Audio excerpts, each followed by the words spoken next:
Oi, gente, boa noite. Faltando um minutinho para nossa live. Eu quero que vocês usem o aviãozinho aí para convidar algumas pessoas, aquelas que vocês acham que vão estar interessadas no tema de hoje, que é alfaiataria. O que é uma peça de alfaiataria?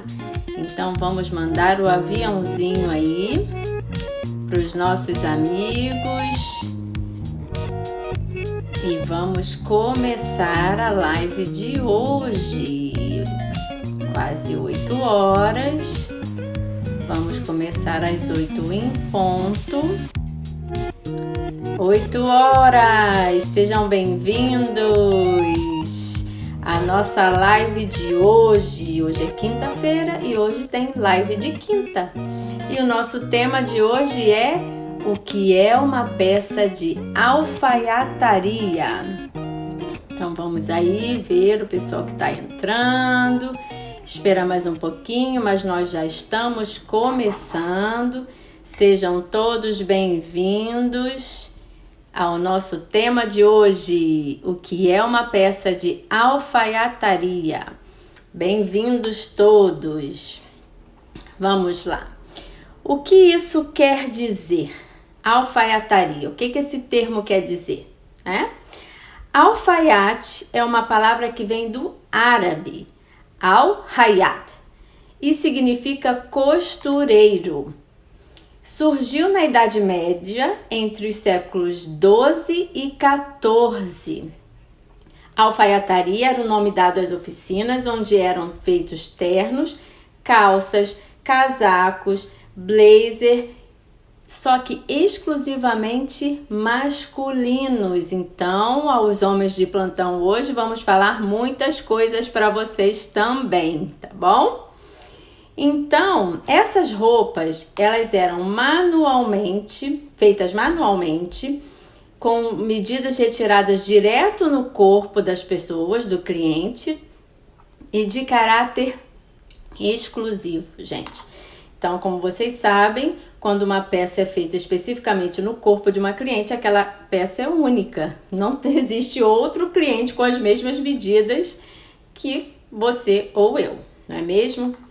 Então, na década de 40, o uso de peças de alfaiataria pelas mulheres ganhou força no pós-guerra. Isso porque, com a crise, as mulheres não tinham dinheiro para comprar muito tecido, não é mesmo? Então, as peças de alfaiataria são de corte reto e gastam menos tecido. Os ternos viraram tailleur, que é um termo bem conhecido, não é? Ficou conhecido com a Coco Chanel, que é uma estilista francesa, e passaram a fazer parte também do guarda-roupa feminino, tá bom? Nos anos 40 também a atriz Marlene Dietrich eternizou o terninho com calça comprida, bem cortado e ajustado, com pences na linha da cintura, o que na época foi um escândalo, porque as mulheres não usavam calça comprida. Então, olha aí, essa atriz, a Marlene Dietrich. E o que aconteceu? Essas calças, as mulheres nessa época só usavam calças para cavalgar. Calça comprida só para cavalgar. Elas não usavam no dia a dia. Então, essa calça que a Marlene Dietrich usou era uma calça muito bem cortada e ajustada com pences na linha da cintura. E ficou bem famoso no Brasil na época de 60, apesar a época de 40, apesar do filme ser da década de 30, porque as coisas demoravam um pouquinho para chegar, não é como hoje, que lançam uma coisa agora e daqui a 5 minutos já está no mundo inteiro, né? Então, olha aí, os filmes que ficaram famosos no Brasil foi o filme Desejo e o filme... Deixa eu ver aqui o nome que eu esqueci, qual foi o nome do filme, que é... Deixa eu ver aqui. Só um minutinho, gente, que eu esqueci o nome do filme. Xangai, só um minutinho. Shanghai Express, isso mesmo, Shanghai Express. Então, o que aconteceu? Esse filme fez com que as calças compridas começassem a ser usadas pelas mulheres, tá? Mas agora eu te pergunto, você sabe o beabá da alfaiataria? O beabá das peças de alfaiataria? Vamos entender um pouquinho hoje sobre o beabá das peças de alfaiataria. O que são peças de alfaiataria? Hoje o nosso tema é esse, né? Então vamos lá. Olha, os ternos. O que é um terno? De que se compõe um terno?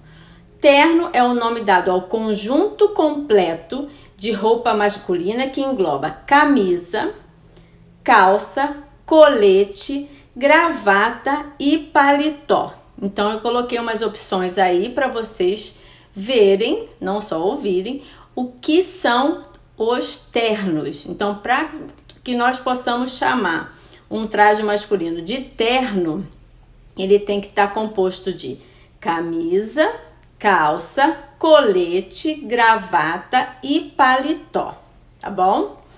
Então, agora, costume, que é uma coisa também que a gente vê muito. O que é o costume? Que algumas pessoas chamam. Deixa eu mostrar aqui para vocês o que seria o costume. O costume, ele é o nome dado ao conjunto de roupa que engloba paletó, calça, camisa e gravata, sem colete. Então, qual é a diferença entre costume e terno? É que no terno você usa o colete e no costume não tem colete. Então, fica fácil para a gente poder identificar, não é mesmo? Agora, tailleur, que a gente já falou esse termo aí em cima, né? Vamos lá pro tailleur. O tailleur, não se assustem, gente, que vocês vão entender, porque algumas pessoas têm uma imagem fixa do que é um tailleur. O tailleur é o conjunto de saia ou calça, tá bom? Com blazer e camisa feitos para mulher. Então, não é que a mulher usa o terno masculino, não. O terno que a gente chama de mulher seria tailleur, porque ele pode ser tanto feito com calça comprida ou com saia. Então, eu coloquei umas opções aí para vocês e ele tem que ter camisa, blazer, calça ou saia, tá? Para mulher. Para a gente chamar de tailleur, tem que estar composto por essas três peças: calça ou saia, camisa e blazer, tá bom? Então, tem as opções aí de tailleur feminino, não é mesmo? Com calça. E agora eu vou mostrar para vocês um tailleur com saia. Então, aí tem quatro opções, né, de tailleur com blazer, camisa e saia. E antes eu mostrei para vocês o blazer, camisa e calça, tá bom?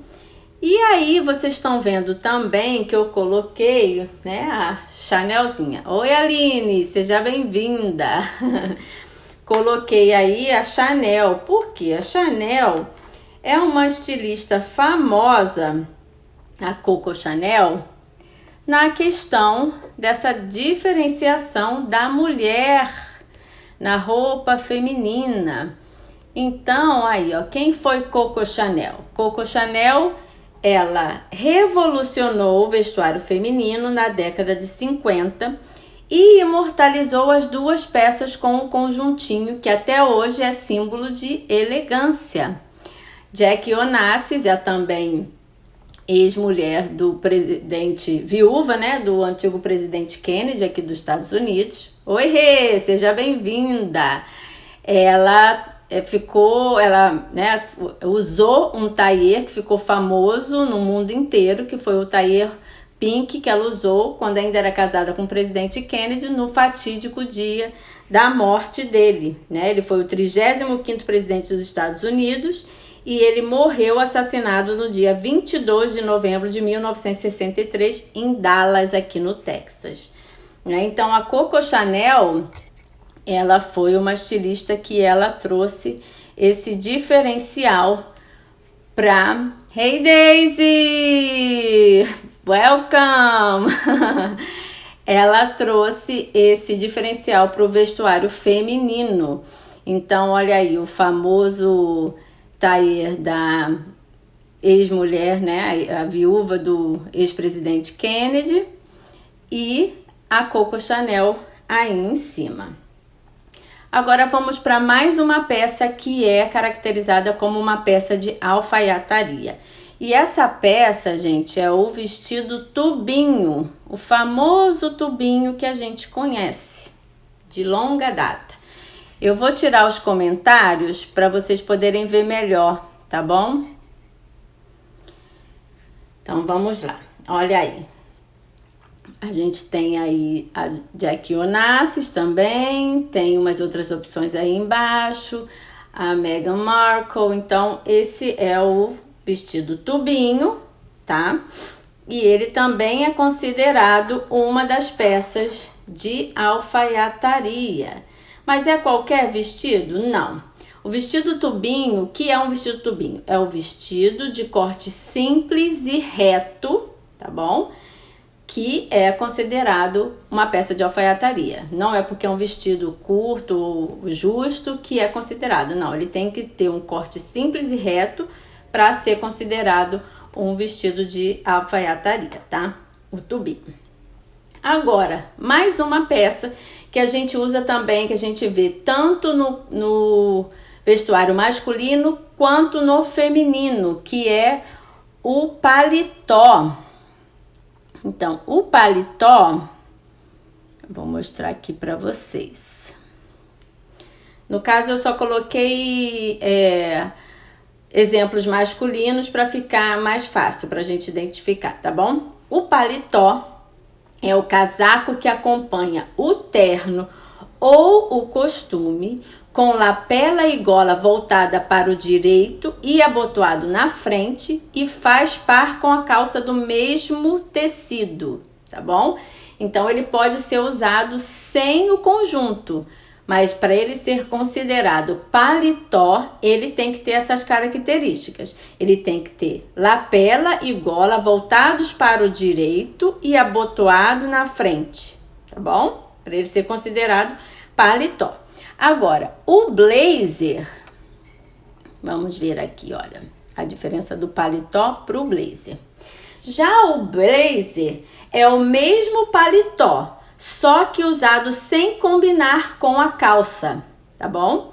Um blazer pode ser usado tanto com uma camisa, ou com uma camiseta, ou com calça social ou jeans, bermuda ou short, tá bom? A diferença entre blazer e paletó está na funcionalidade da peça e em como ela irá ser usada, tá? Até a década de 70, gente, os ternos e blazers e costumes eram feitos por alfaiates, somente por medida, e a maior parte do acabamento era feita à mão. Eu me lembro bem que quando em 97 eu fui para Londres pela primeira vez, o meu pai me fez uma encomenda que me deu assim um pouquinho de dor de cabeça, porque eu me lembro que ele queria fazer um terno específico e ele queria um tecido inglês. E agora me falha a memória exatamente como é que era o nome desse tecido, porque era alguma coisa em inglês. Até o final eu vou lembrar, que essa história me veio agora na memória e eu lembrei que foi uma coisa que eu fiquei dias procurando e não... Até que encontrei e levei o tecido para ele, para o Brasil, para ele fazer o tal terno, porque ele tinha um alfaiate específico no centro do Rio, que fazia do Rony Von, dos artistas famosos da época. e ele fazia terno com esse mesmo alfaiate. Então ele queria esse tecido específico para fazer esse terno lá. Então, assim, era uma coisa que antigamente, né, as pessoas valorizavam muito esse tipo de coisa. E era caro, né? Hoje em dia ainda é caro. Você comprar um terno feito sob medida é muito mais caro do que você comprar numa loja, né, um terno comum. Não comum, né, mas uma coisa feita em quantidade, né, totalmente diferente, tá? Então, isso porque naquela época, voltando para a história do porquê era feito com costura, né, acabamento feito à mão e tudo isso, as máquinas de costura faziam somente costura reta. Hoje em dia, as máquinas de costura, até as industriais, fazem zigue-zague, fazem outros pontos, mas naquela época a máquina de costura só fazia costura reta e era uma costura mais simples, tá?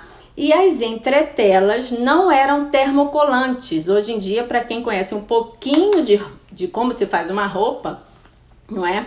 Sabe que a gente usa para algumas peças entretelas, e essas entretelas elas são termocolantes. A gente usa um ferro e passa essa entretela numa peça da roupa e depois vira e vai fazendo os acabamentos, tá? Então essas entretelas, elas tinham que ser feitas, elas eram alinhavadas manualmente, entendeu? Então, por isso também a peça se tornava mais cara, tá bom? Hoje, uma peça de alfaiataria pode ser feita tanto em ateliês, como no caso que eu estou falando para vocês de uma peça única, com um alfaiate, né, um costureiro, ou pode ser feitas em fábricas, tá bom? Podem ser exclusivas ou feitas em série, feitas manualmente ou com uso de máquinas ultramodernas, como eu já falei, dessas de hoje que tem vários tipos de pontos, tá? E vestem tanto o homem quanto a mulher, tá bom? Uma peça de alfaiataria, vamos ver se tem mais alguma coisa aqui de foto para eu mostrar para vocês. Já vestiu o tubinho, o paletó, o blazer, tá? Então, uma peça de alfaiataria, gente, deixa eu voltar aqui no meu guia. Uma peça de alfaiataria, olha essa curiosidade, tá? Uma peça de alfaiataria feita sob medida, ela exige prova para que fique perfeita no corpo. Por quê? Ela, no mínimo 3 provas, tá, gente? Então, porque a gente tem que lembrar que é o seguinte, uma modelagem, ela é feita em num papel, né? Então, é 2D. Deixa eu tirar essa coisa aqui para voltar para mim. Então, é 2D, tá? Só que é uma modelagem 2D feita para um corpo 3D, porque a gente tem formas, não é mesmo? Hoje eu fiz um cabelo diferente, gente, então tá meio bagunçadinho, mas vamos lá. Vou voltar aos comentários aqui se vocês quiserem me perguntar alguma coisa, tá bom? Então, gente, como eu tava falando, é uma modelagem 2D, tá? Feita para um corpo 3D. Então, por essa razão, precisa de ajustes. E para esses ajustes ficarem perfeitos, é necessário fazer no mínimo 3 provas antes de concluir a peça para que ela fique perfeita no corpo, tá bom?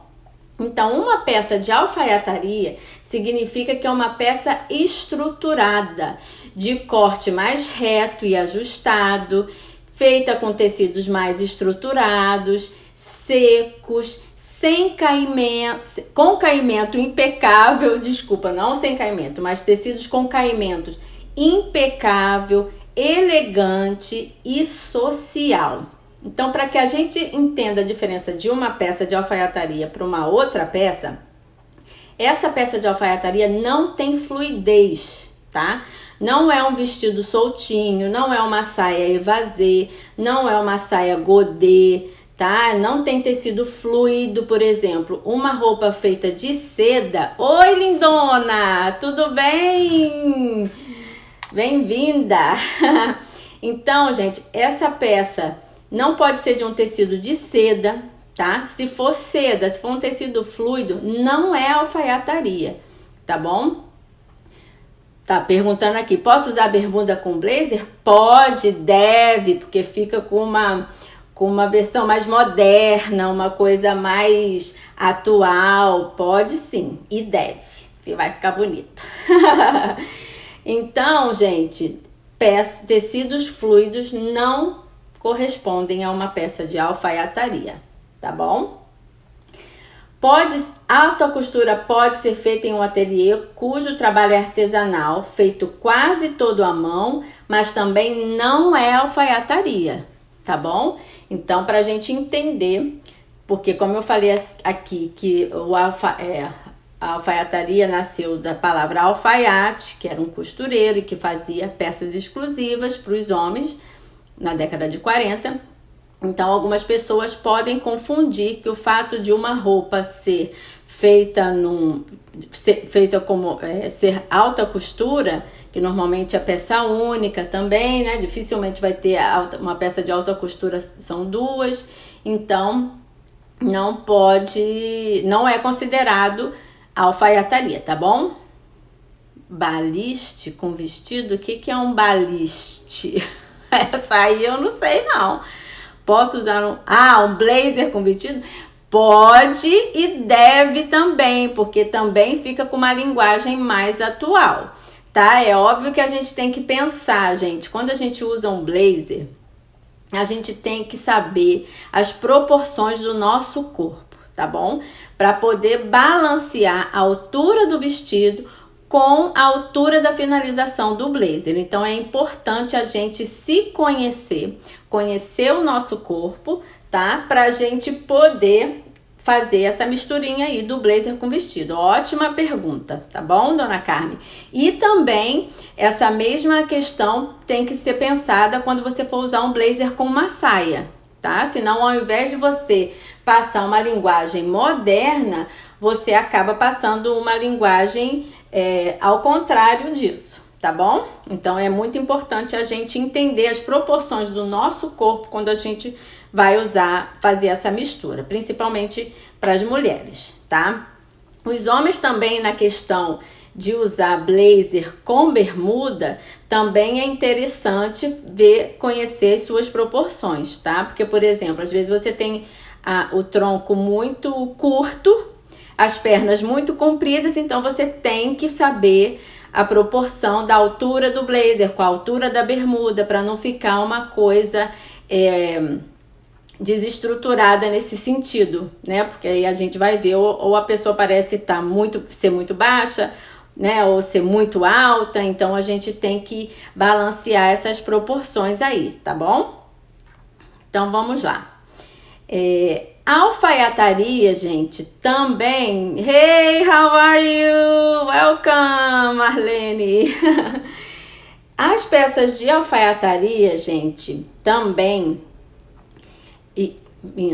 Alfaiataria é uma técnica de modelagem e costura diferenciada. Oi, Bito! Seja bem-vindo! Hoje tem papo para homens também, viu? Tem coisa aí para você aprender, para você colocar em prática. E você deve saber, né? Porque você trabalhou numa loja onde você vendia ternos, então deve saber. Pode fazer perguntas interessantes aí ou casos que você teve aí para que eu possa ajudar aí aos homens que estão nos assistindo.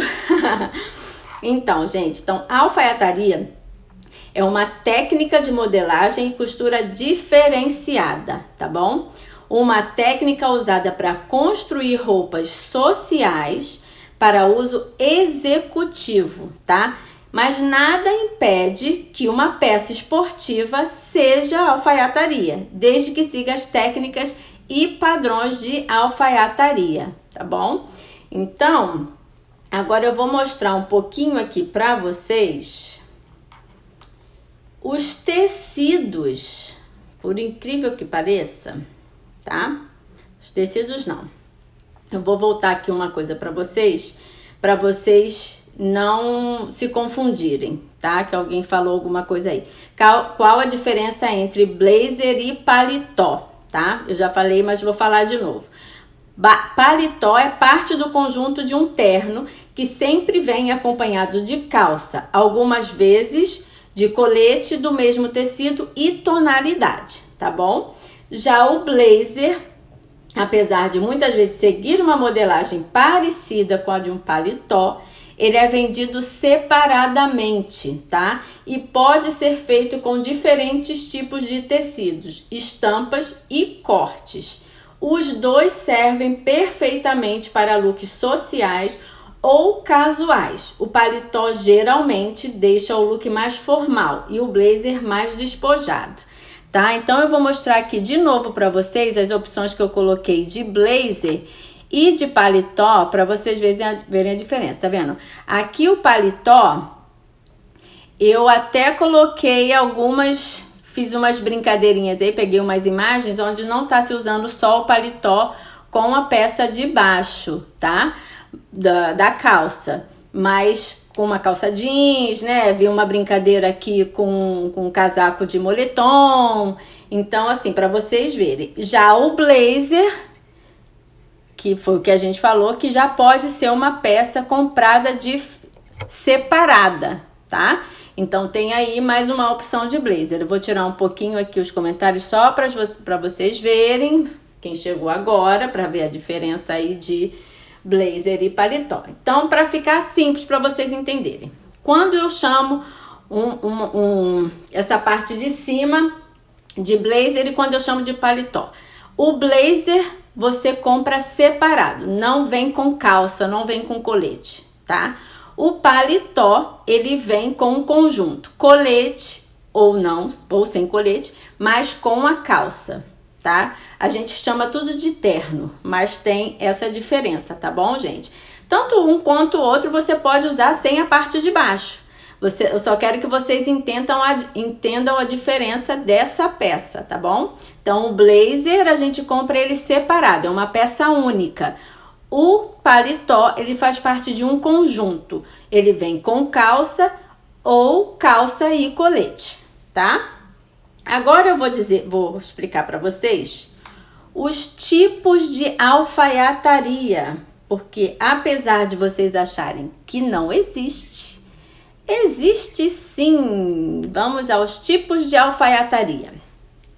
Então vamos ver aí, olha. Há várias linhas de alfaiataria. Alfaiataria francesa, que é a mais antiga, a alemã, marcada pelos uniformes militares impecáveis, a alfaiataria italiana, que é a mais elegante, considerada a mais elegante, e a alfaiataria inglesa, que é a considerada mais tradicional, tá bom? Eu ainda não lembrei o nome do tecido, mas eu vou lembrar, tá, gente? Alfaiates de renome como Monsieur Gilson, França, anos 50 e 60, Hugo Boss, Alemanha, anos 50, Paul Smith, Inglaterra, anos 60 e 70, e Hermenegildo Zegna e Giorgio Armani, Itália, 60 e 70, abrilhantaram a alfaiataria e a tornaram peças que iam além do uniforme ou traje executivo. Então, eu falei lá atrás que eram peças mais sociais, executivas, e aí agora eu vou explicar para vocês que existem os tipos de alfaiataria e por que disso, tá? Então, eles deram à alfaiataria, esses costureiros, né, esses alfaiates, um glamour que hoje ela possui, tá bom? Então, muitos estilistas como Yves Saint Laurent, Jean Paul Gaultier, Alexandre McQueen e marcas como Just Cavalli, Gucci, que eu amo, e Calvin, colocaram na passarela da alta costura feminina peças de alfaiataria feitas com tecidos de luxo e algumas bordadas com requinte. Então, é o que eu tô mostrando aí para vocês, olha. Algumas opções de peças luxuosas de alfaiataria feitas para mulheres, tá? Que abrilhantaram aí as passarelas no mundo inteiro, tá bom? Então, tem aí um terno de veludo, um com bordado, com tecido brilhoso, com aplicação, tá? E o que tem também? Acabamentos diferenciados, tá bom? Então, o acabamento na alfaiataria Como é que eu sei que é uma peça de alfaiataria, tá bom? O acabamento de uma peça de alfaiataria deve ser invisível. Então, se não tem um acabamento invisível, não é alfaiataria, tá? Então, por exemplo, há um tempo atrás aí no Brasil, tava vendendo muito blazer de neoprene, ou com tecido mais molinho. Então, e as pessoas falavam, isso é uma peça de alfaiataria, tá? Não é, gente. Não é. O fato de ter uma modelagem parecida com um blazer ou um paletó não quer dizer que é uma peça de alfaiataria, tá bom? Por quê? Eu vou explicar agora para vocês. O acabamento tem que ser invisível. A maioria das peças são forradas ou com acabamento interno com viés. Então, para vocês identificarem que é uma peça de alfaiataria mesmo, tem que ter forro. Tem que ter forro, tá? E esse forro tem que ser com acabamento interno invisível ou com acabamento com viés. Não pode ficar aparecendo a costura de forma nenhuma, tá bom? A queda do ombro também, a altura da cava maior nas costas, tá? É comum na modelagem masculina, que também é usada na modelagem feminina, tá bom? Então, essas são algumas características que você tem que prestar atenção, porque às vezes você chega numa loja e compra gato por lebre, porque a pessoa, né, hoje em dia todo mundo fala, não, bota uma calça de alfaiataria, um blazer de alfaiataria. E não é bem assim, às vezes o vendedor não tem o conhecimento, ele não sabe o que é uma peça de alfaiataria, mas agora vocês que estão assistindo essa live já sabem a diferença. Então não vão comprar gato por lebre, tá bom? Os casacos, blazers e paletós são entretelados, como eu falei lá atrás. Antigamente, essa entretela não era termocolante. Hoje a gente já tem entretela termocolante no mercado, mas antigamente não tinha. E por isso elas eram alinhavadas uma a uma. Hoje já existe uma forma mais fácil para se usar, para se fazer, né? E essas peças, além os casacos, blazers e paletós, além de serem entretelados, eles possuem ombreiras para deixar o ombro mais reto. Então, também, se não tem ombreira, esse blazer que você compra, ou um paletó, que as pessoas querem, né, te vender como uma peça de alfaiataria, se também não tem ombreira, não é uma peça de alfaiataria, tá bom, gente? A manga dos casacos e dos blazers e paletós é, na maioria das vezes, de 2 folhas para dar formato à curva do braço perto do cotovelo. Então, se também não tem aquela costura aqui na lateral, também não é uma peça de alfaiataria. Isso são coisas, né, gente? Porque eu acho muito interessante a gente saber o que caracteriza uma peça, porque, como eu tô explicando para vocês, muitas vezes a gente vai comprar alguma coisa e as pessoas não sabem nem o que elas estão falando e o que elas estão vendendo, né? E aí você compra uma peça, você acha que você tá, por exemplo, se eu quero ter um blazer de alfaiataria, se eu quero usar uma peça estruturada que tenha esse título ou uma calça, eu tenho que saber o diferencial dessa peça para eu poder comprar.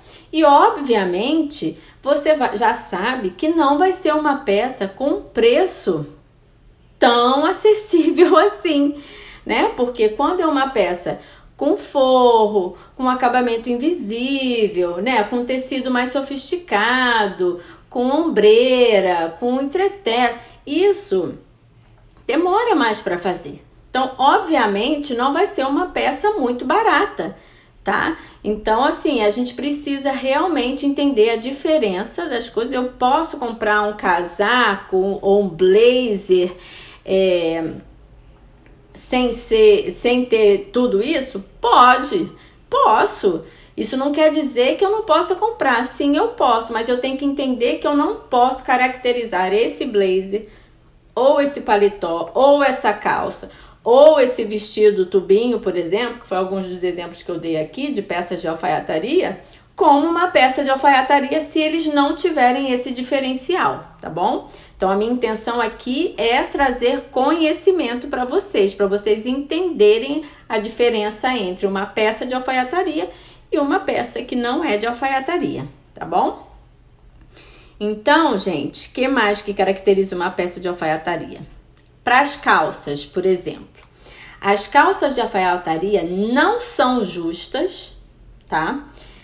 E nem muito largas. Então, se você vê uma pessoa com uma calça justíssima, justa ao corpo, e ela fala, isso é uma calça de alfaiataria, não é. Se um vendedor tentar te vender uma calça justa, só porque ele tem um corte diferenciado ou um tecido diferenciado e falar para você, isso é uma calça de alfaiataria, vai falar, não sei não, porque a Pam Ferreira explicou numa live dela que não pode ser uma calça justa, nem muito larga, porque o corte da calça de alfaiataria é um corte reto. A não ser, gente, vocês estão vendo essas imagens aí, tá? Esses são tipos específicos de alfaiataria, tá bom? Então, isso aí vai entrar, todas essas coisas que eu tô falando vão entrar nessas peças, tá? E o diferencial delas tá somente no tecido, nos bordados, tá? Então, a gente tem que ficar bem atenta a isso aí, tá? O clássico é o determinante de uma peça de alfaiataria, embora há variáveis que foram sendo criadas por grandes estilistas no decorrer do tempo, como esses exemplos que eu estou mostrando aí para vocês também, tá bom? Pode-se brincar com a alfaiataria, mas não destruí-la. A estrutura das peças e o corte reto prevalece. Exatamente como eu estou mostrando para vocês aí nesses exemplos, tá bom? Então, tem características que não adianta querer mudar, porque não vai mudar. Não vai ser considerado uma peça de alfaiataria se ela não estiver dentro desse padrão que eu estou explicando para vocês, ter esses diferenciais, tá bom? Agora, quais são os tecidos usados na alfaiataria, os tecidos tradicionais, tá? Eu vou mostrar aqui para vocês agora.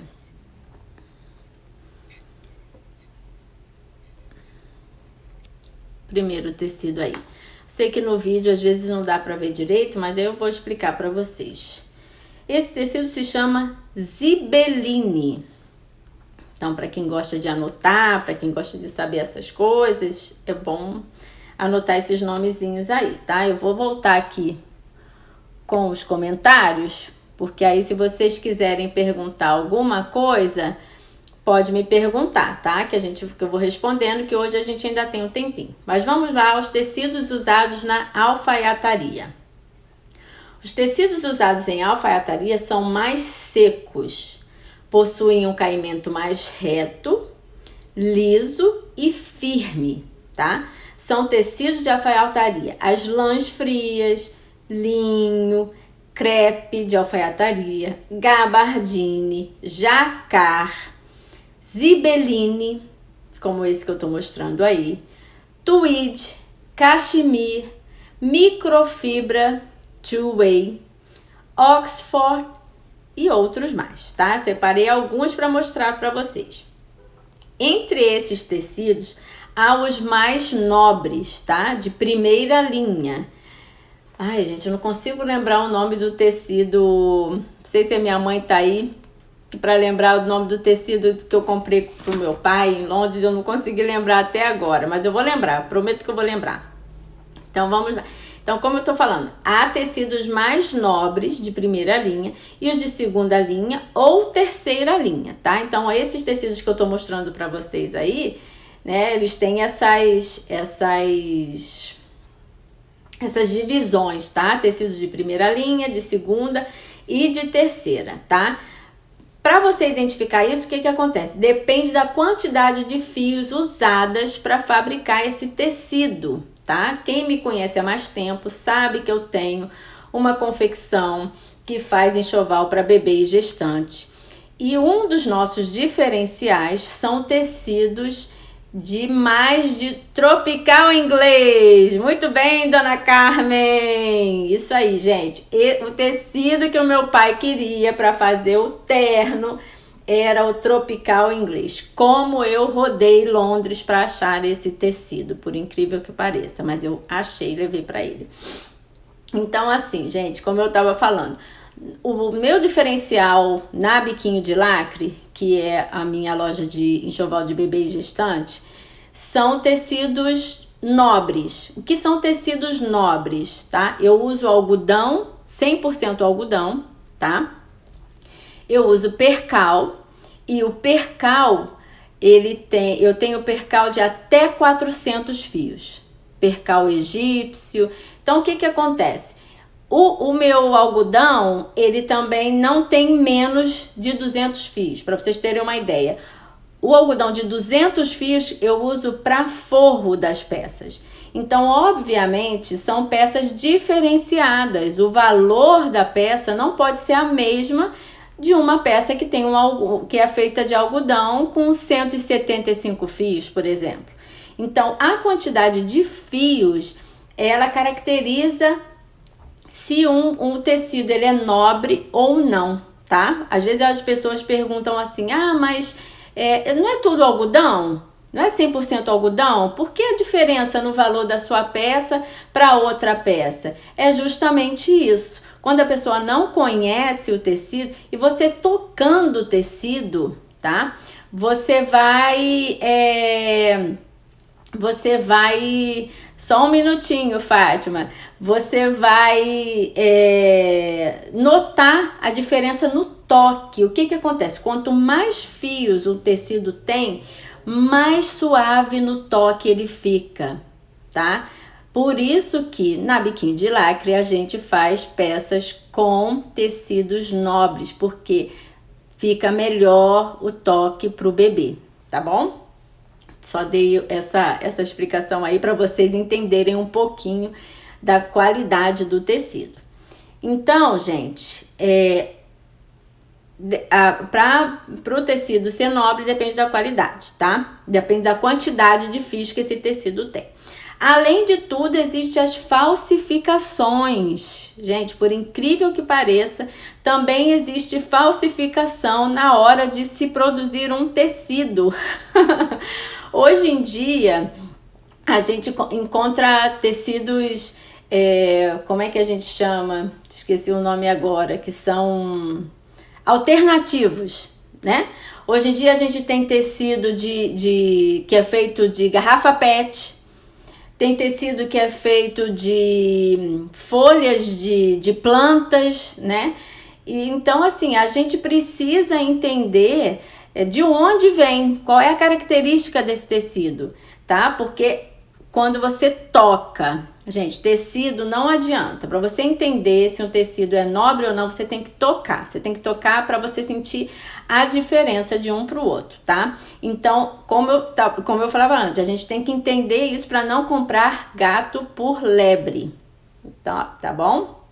Então, assim, é preciso ter cuidado na hora da compra. Mas é claro que tudo depende de custo e benefício. Muitas vezes eu não tenho condições financeiras de comprar, por exemplo, como meu pai pediu na época, um tropical inglês em Londres para fazer um terno. Ok, eu vou comprar um terno, se eu quero um terno de alfaiataria, dentro das minhas condições aonde eu estou, né? Eu sou muito realista.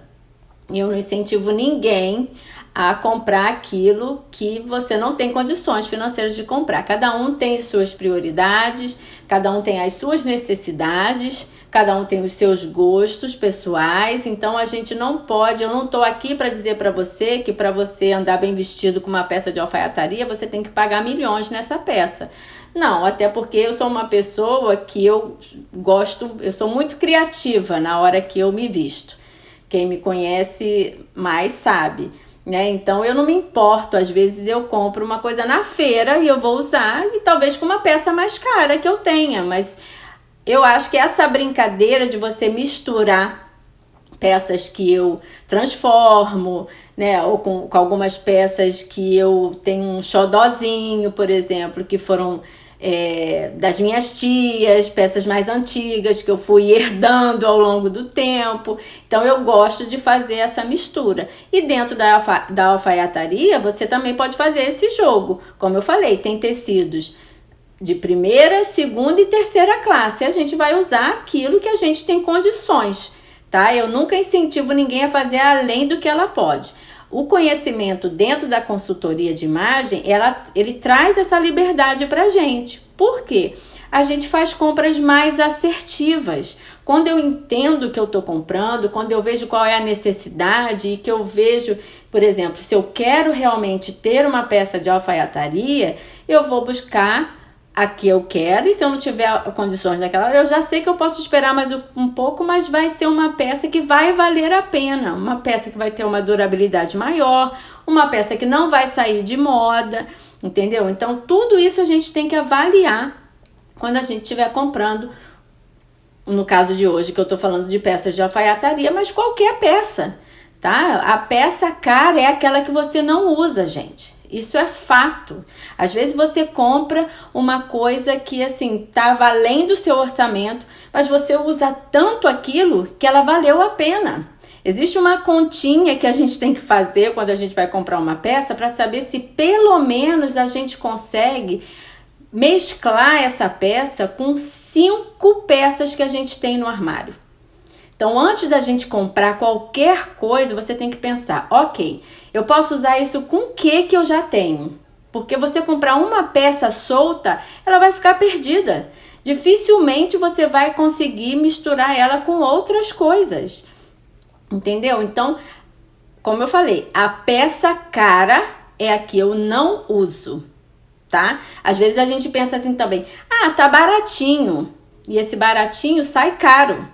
Né? Minha mãe sempre falou assim, o barato sai caro. Por quê? Às vezes a gente compra uma coisa que está na promoção e não consegue usar. Então, tem que avaliar as coisas antes da gente comprar, tá bom? Então, vamos voltar lá. Uma peça barata ou cara precisa ser bem feita, tá? Como eu tô falando aqui para vocês. Não é a questão do valor monetário que você vai pagar numa peça. É a questão de olhar o acabamento, entendeu? Olhar a qualidade do tecido, como eu estou explicando para vocês. Isso faz toda a diferença. Por quê? Como eu falei, um tecido que tenha poucos fios, a probabilidade dele se desfazer nas lavagens é muito maior do que um tecido de boa qualidade. Então, às vezes, a gente compra uma peça que a gente amou e não sabe por que na primeira lavada já acabou, detonou a peça. Perdeu a cor, ficou toda torta. É isso. Qualidade do tecido. E às vezes a gente não se preocupa, né, com isso. Eu garanto aqui que 99% das pessoas que estão aqui hoje comigo não olham a etiqueta de uma roupa quando compra. Aquela etiquetinha que vem dentro da peça dizendo a composição.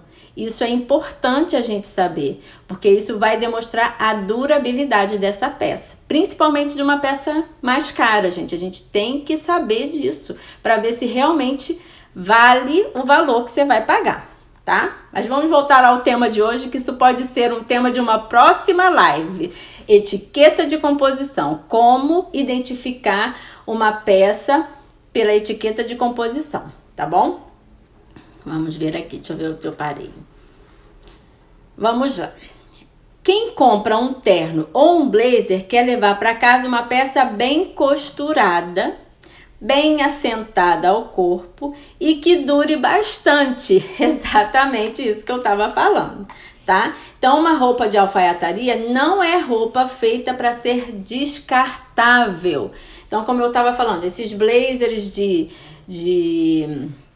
neoprene, né? Essas coisas com corte a laser que usou muito, colete. A gente até não falei muito do colete aqui, mas o colete também, que eu acho muito elegante e está se usando bastante hoje, também é uma peça de alfaiataria, tá, gente? Se tiver dentro daqueles padrões. Eu vi o que a Lidiane escreveu aqui. Eu olho principalmente quando quero peça fresquinha, mas não penso na durabilidade. Infelizmente é assim, minha amiga.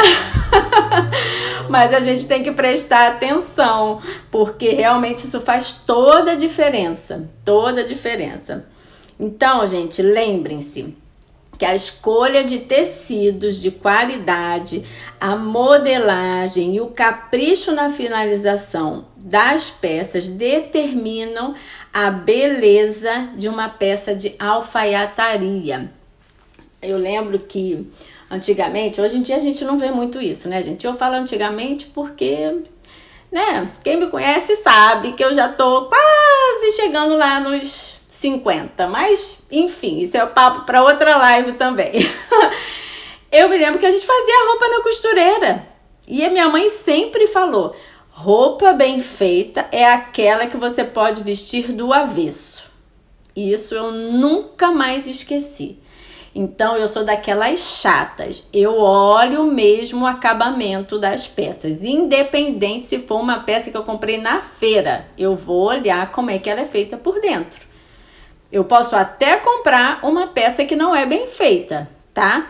Porque eu quero usar uma vez só, é uma peça que vai ser descartável, porque tem isso também. Às vezes a gente quer usar uma coisa, ou porque tá na moda e você não quer investir muito dinheiro, porque daqui a pouco você não vai ter mais ela, não vai usar mais. Então, olhe por dentro, tá? Eu me lembro que na época da faculdade também, eu tive uma aula onde eu tive que aprender a fazer uma roupa inteira feita à mão, sem máquina de costura. Gente, imagina como é que isso não era feito lá no século 12, 18, como que isso não era feito, aqueles vestidos, aquelas coisas todas, tudo feito à mão, sem máquina de costura. Quantos meses se levava para fazer uma peça de roupa? E olha, uma coisa que eu fiquei impressionada até hoje, eu tenho essa roupa que eu fiz guardada aí na casa da minha mãe, porque eu nunca mais esqueci disso. Você pode virar a peça do avesso, literalmente, que é a mesma coisa, tá? A mesma coisa. Então, gente, isso é muito, muito importante. Agora eu vou mostrar um outro tecido aqui para vocês, porque a gente começou a falar de tecido e eu já falei dele lá em cima, que é o linho puro, que também pode ser. Bem-vinda, Judira! Como estás? O linho puro é um tecido também que a gente usa na alfaiataria. Vamos ver outro aqui, ó, que eu falei lá atrás também. Lã, e aí eu tô dando um exemplo para vocês de uma lã acrílica, tá? Porque tem a lã pura também. Outro tecido que eu falei lá em cima é o jacar. Olha esse aí, que bonito. Então, esse é mais um tecido que a gente usa na alfaiataria também. Outro aqui, olha, que é o crepe de alfaiataria, tá, gente? Porque o crepe especificamente tem crepe Georgette, tem crepe de seda, tem vários tipos de crepe. Tem o crepe exclusivo para alfaiataria, tá bom? E aqui mais um, que eu acho que não é o último não, deixa eu ver aqui. Esse aqui, ó, é um tecido específico para alfaiataria masculina. Normalmente esse aí não é usado para roupas femininas, tá, gente? E o nosso último tecido, vou mostrar aqui para vocês, que é tecido de alfaiataria masculina, fibra bambu deixa eu ver aqui, deixa eu aumentar aqui um pouquinho que eu não tô nem conseguindo ler. Poliviscose.